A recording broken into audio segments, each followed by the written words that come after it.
How much exposure does your portfolio have to the S&P 500? That's exactly what we're going to be looking at in this video. I want to break down a couple different scenarios to really limit or increase your exposure when it comes to specifically the Vanguard S&P 500 ETF, which is the VOO. And I'm also going to share with you my personal portfolio and how we're taking our really stance in this. Now, when you start looking at the VOO, it has surged 56% in the last 2 years, which is pretty impressive. When you look at rate hikes going up, when you look at corporate profits going up, even when you look at advancements in artificial intelligence, the index investing is something that people are on board with, dropping a lot of mutual funds, dropping a lot of other things, putting it into those ETFs, exchange traded funds, which I absolutely love. Now, one of the things that people are worried about is the adjusted price to earnings ratio of the S&P 500, sitting right now around 36, which historically is around 17. So that brings up the debate and really the question, is it overvalued and is there going to be a correction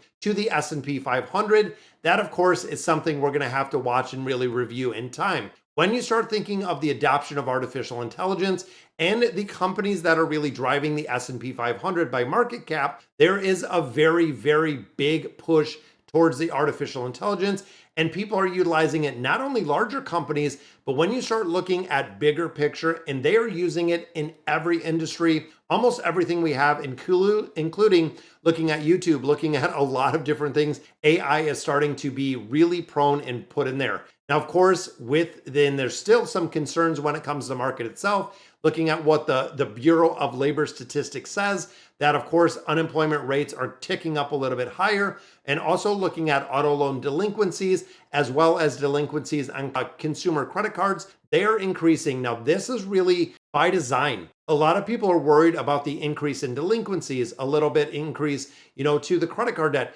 but this is by design. So through the methodology of raising interest rates, making things more expensive, really limiting the exposure and limiting people's buying power is exactly what the Federal Reserve wants to do, bringing inflation down.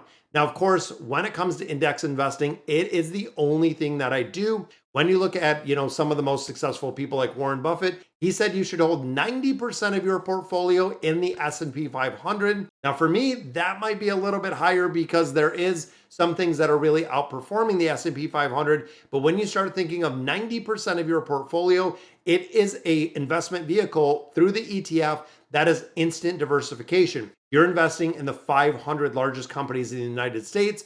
With that, you have instant diversification because you are into every sector that the market offers, which of course is very, very enticing if you want to set it and forget it, if you just want to put money in there. And of course, a majority of financial advisors cannot beat the S&P 500, even in the recent years, how it's been performing.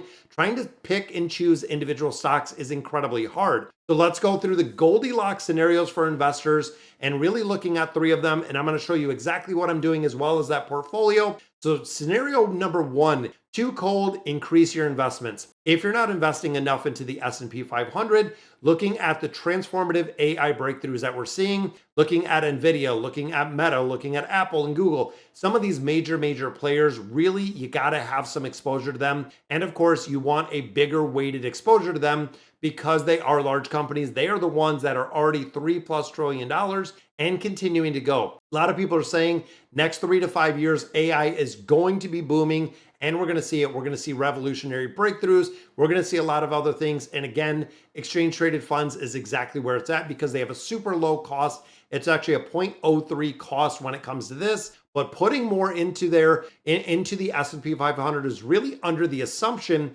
that you believe in AI, you believe exactly where it's headed. You really think that it's going to deliver on the promise that it has. And knowing that, again, the AI generation is going to be coming. Scenario number 2, just right, keeping your current strategy. This is what I've been doing right now. It is the time-tested principle of dollar cost averaging. Now, if you followed my channel for a while and you're not subscribed, definitely consider subscribing to it. We have a couple of videos where we've been tracking our portfolio and of course, dollar cost averaging for the last 3 years has made an incredible difference when it comes to the growth of the portfolio. And we've been doing this on a bi-weekly basis, putting a little bit more into the market over and over and over. If it's up, we are buying. If it's down, we are buying. Now, if you remember what Warren Buffett said, if there's blood in the streets, if the market's going down, that is a perfect buying opportunity because you have the ability to buy everything at a discounted price, which I love. Now, this is a really good way and a really smart approach when it comes to the market uncertainty. Again, if it's going up, you're buying it. If it's going down, you're buying it. And of course, maintaining a pretty good degree of caution, not only because of the diversification for the companies that are in there, but also going in there and not just putting all your eggs in one basket and putting everything in here. And the third scenario we look at, too hot, decrease buying and build the cash reserves. This is another really good approach that I considered, more of a cautious approach. And this is more of the Warren Buffett quote, be fearful when others are greedy and greedy when others are fearful. This is a strategy about trying to time the market. So if you see, and this is of course decreasing what you're putting into this ETF every week, every month, and having and holding off in a larger cash position. Of course, this has its pros and cons. If you're sitting on some cash reserve and there is a correction, it gives you the ability and it also gives you the resources to go ahead and invest and put you in a very good position. However, this is trying to time the market. Now, personally, I do not under any means try to time the market because of course you might actually miss a ton of gains. And for a lot of people that were sitting with money on the sideline and that are sitting with money on the sideline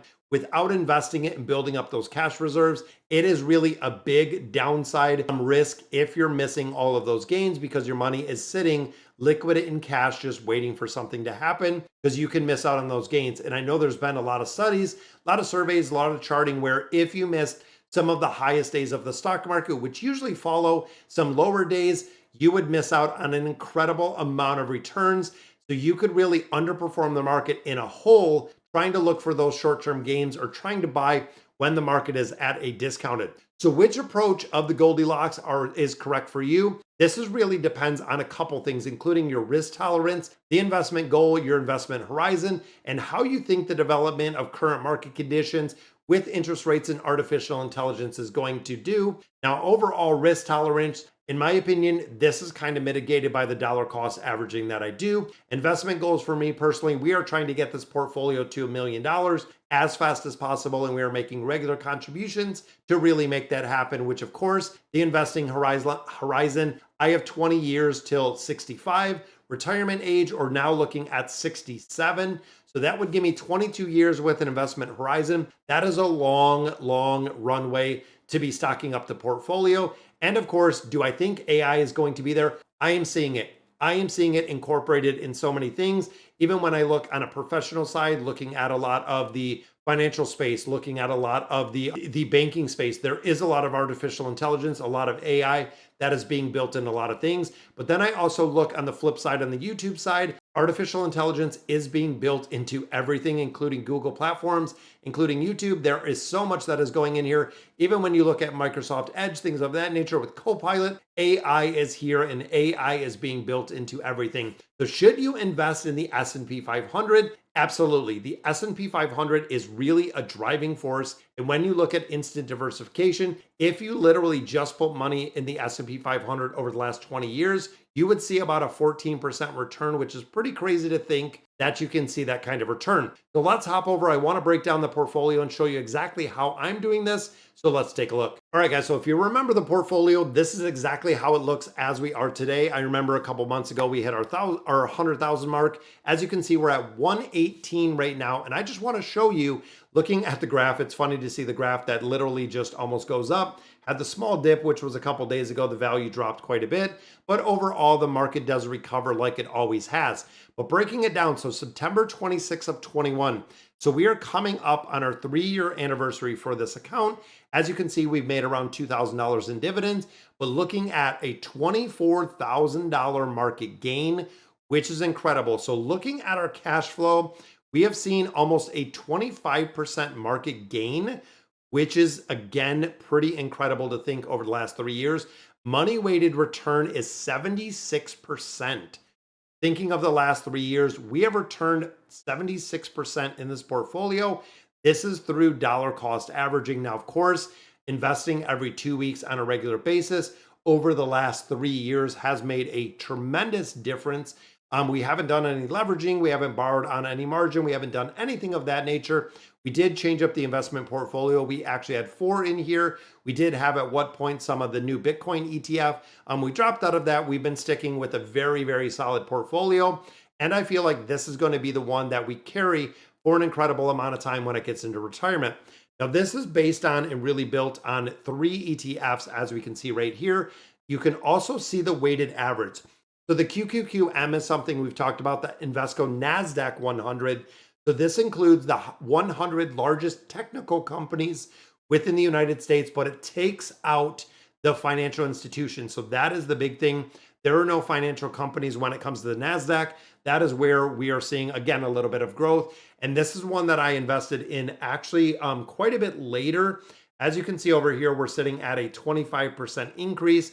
Now this one, again, I have not held this for the first, I think this is about 6 or 8 months old, that we've seen a pretty good growth in here. Now the portfolio originally was the VOO, the Vanguard S&P 500, that we have held, and we have held in the entirety.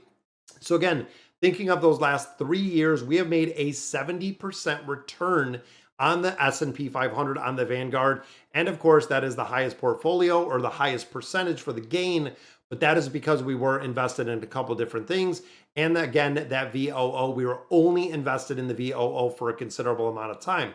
Now, also looking at the SCHD, this is the dividend growth. This is the return. Now, the way that I play this, and the way, if you can notice, I have 40% into this QQQM. Now, the reason for this one and really focusing on that big 40% is when you start looking at this return, it is really high when it comes to technology. I want to have the exposure to AI, which is what we're doing with the combination of QQQM and the VOO. But having that heavy exposure to AI, this is going to be the growth ETF. This is the one that I'm going to hold and slowly put different percentages in as we continue to go ahead and build this portfolio. So every so many years, I'm going to adjust the percentages.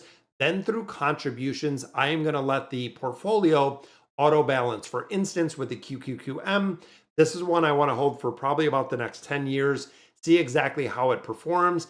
Then I want to move some of that into the VOO. So even moving, let's say 3 to 5% in the VOO, and then also putting a little bit more into the SCHD.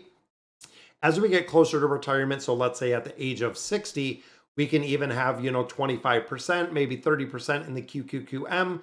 So again, pulling back our percentages in one ETF to buy up and stock up on another ETF. And again, purchasing more of the VOO and the SCHD. Getting to the point of retirement, I want to have probably about 50% in this SCHD, 50% in the VOO.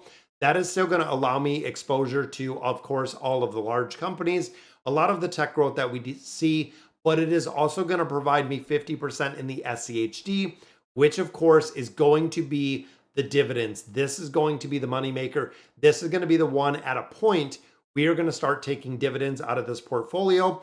I'm going to let the VOO grow, as you can see right here. And I anticipate within the next 10 to 20 years, since we've grown this 100,000, and of course, now we start seeing the snowballing effect. But if I can put 100,000 in here every 3 years, so in the course of like the next 10 years, we can probably get close to 400, maybe 500,000, depending on the growth. And then of course, getting to retirement, getting to the point where supplementing income that is coming from the SCHD versus having a traditional 9-to-5 job, looking at early retirement and where that money is going to come to bridge the gap if we're going early retirement into the point of full retirement. Social Security income is going to make a big difference with the portfolio. Now, guys, this is one portfolio that I have of 3.